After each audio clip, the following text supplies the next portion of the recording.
भरतपुर जिले के वार्षिक निरीक्षण के दौरान आज सुबह पुलिस लाइन में परेड और कुछ डेमो हुए। उसके बाद पुलिस लाइन के विभिन्न शाखाओं का भ्रमण किया गया। तत्पश्चात जिले के SHO एंड एबव पुलिस अधिकारियों के साथ क्राइम मीटिंग रखी गई, जिसमें अपराध पर समीक्षा की गई।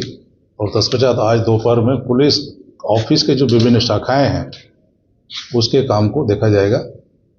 ये वार्षिक निरीक्षण पुलिस मुख्यालय के द्वारा जारी अस्थायी आदेश के तहत की जाती है, जिसमें डिटेल इंस्ट्रक्शंस दिया जाता है कि किन किन चीज़ों का देखना है। कल थाना मथुरा गेट और CO सिटी और थाना उद्योग नगर का निरीक्षण किया गया था। इस पूरी प्रक्रिया का उद्देश्य ये होता है कि साल भर के पिछले कामों का आकलन करना, कहाँ कमियां रही, कहाँ सुधार की गुंजाइश है, कहाँ अच्छे काम हुए हैं और कहाँ पर पुलिस की कुछ परेशानियां भी हो सकती हैं साधन को लेकर, संसाधन को लेकर। इस पूरी प्रक्रिया का इसका उद्देश्य होता है। और ये जो प्रक्रिया की जाती है वो मुख्यालय के द्वारा GD साहब की तरफ से सभी वरिष्ठ अधिकारियों को जिला आवंटित किए जाते हैं और वो सारी रिपोर्ट उनको सौंपी जाती है और तत्पश्चात इसके ऊपर कार्रवाई की जाती है। सर, क्या क्राइम में क्या रैंकिंग है, किस तरीके से कितनी पेंडेंसी है, क्या चीजें हैं? पिछले साल अपराध ऐसे हैं जो बढ़े हैं, घटे हैं? पिछले साल की तुलना में 25 का जो साल था वो तो सभी हेड्स में आंकड़ों में कमी थी, तो पूरे राजस्थान में कमी थी और उस हिसाब से भरतपुर में भी भारी कमी थी। और खास करके जो हत्या और हत्या के प्रयास के मामले में वो उल्लेखनीय कमी थी।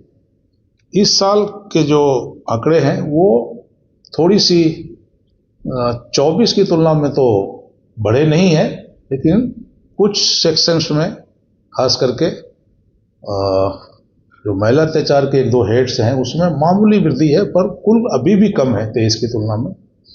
रही बात आंकड़ों से इतर जो कुछ चीज़ें होती हैं जिस पर ध्यान देने की जरूरत रहती है, एक साइबर क्राइम का जो एरिया है वो उतना नहीं है जितना पड़ोसी जिला में है, लेकिन यहाँ भी वो चीज़ें हैं।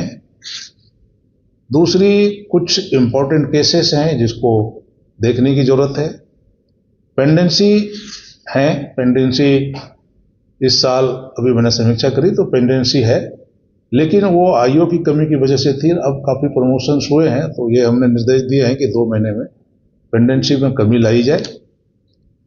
जो नया आपराधिक कानून है उसमें परफॉर्मेंस अच्छी रही है पिछले 4-5 महीने के अंदर भरतपुर की। जो मैं खुद चूंकि क्राइम में देखता हूँ तो जब देख रहा हूँ पिछला जो उनका ग्रोथ है वो हम भरतपुर जिला जो राज्य का जो औसत है उसके आसपास आ गया। और जिस गति से पिछले 3-4 महीनों में नए आपराधिक कानून के जो हमारे इंडिकेटर्स हैं, 10-12 इंडिकेटर्स हैं, उसमें कई इंडिकेटर्स ऐसे हैं जो गवर्नमेंट ऑफ इंडिया भी मॉनिटर करती है, उसमें बहुत ही अच्छी प्रगति हुई है।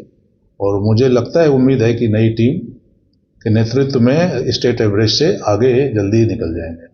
जो आप कहना चाह रहे हो मैं खुद ही इस घटना को लेके एक बार भरतपुर आया हुआ था और नदवाई गया भी होता। आपका ये कहना सही है कि इसमें जो कॉन्स्पिरेटर हैं वो तो अरेस्ट हो गए हैं क्योंकि घटना बड़ी थी, और कॉन्स्पिरेटर अरेस्ट हुए हैं, जो मौके पर जिसने अंजाम दिया वो नहीं हुए हैं। इसलिए मैं ये मानता हूँ कि कार्रवाई हुई है, लेकिन पूरी मुकम्मल कार्रवाई नहीं हुई है। और उसमें कुछ जैसे आते ही मैंने इसकी समीक्षा करी थी कि इसमें प्रगति कहाँ है। कल भी शाम को इस बारे में चर्चा करी थी, तो उसमें कुछ इनपुट्स हैं, लिंक तो हैं, ऐसा नहीं है कि बिना लिंक के उनको हमने अरेस्ट कर लिया। लेकिन आप सबको पता है कि जो अरेस्ट हुए हैं वो इतने बड़े हार्डकोर क्रिमिनल्स हैं, और जब तक आपके हाथ में ऐसी कोई एविडेंस नहीं आ जाए, कुछ रिकवरी नहीं हो जाए, कुछ ऐसी चीज़ें नहीं पकड़ में आ जाए, तब तक वो टूटेंगे नहीं। तो हमारे पास कुछ उसके कनेक्शंस आए हैं। क्राइम ब्रांच की भी टीम यहाँ 10 से 15 दिन कैंप की थी। तो हमारे लिए प्राथमिकता है भरतपुर जिले का। मैं मानता हूँ कि आज भी सबसे बड़ा हाल के दिनों में जो अपराध हुआ था नहीं खुला है, पूरी तरह नहीं खुला है, तो वो हमारे ध्यान में, संज्ञान में, फोकस में है। उसको अंजाम तक ले जाने का पूरा प्रयास करेंगे। सर, भरतपुर के अंदर एक गैंगस्टर